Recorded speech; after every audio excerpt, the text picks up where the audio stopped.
գիտեք, որ տեսակցությունները նաև փակ են,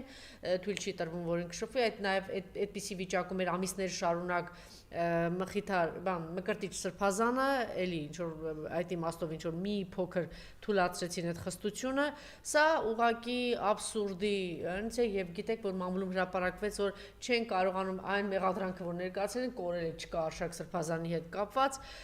այս մարդը գնում է ծայրահեղ քայլերի։ Մենք ճիշտ ասած որոշել ենք Իրանի թեմայից սկսել կգանք դրան, բայց մի այսպիսի հարց, պարոն Բոզոյան, դուք մենք շատ եք խոսել եւ ձեր ուժը պնդում է, որ սա շատ կոնկրետ պահանջ է Ալիևի կողմից, որ պետք է հարձակում լինի հայ առաքելական եկեղեցու վրա, այսինքն իրենք միջև որ վերջնական կգան եւ ըստ իրենց կգրավեն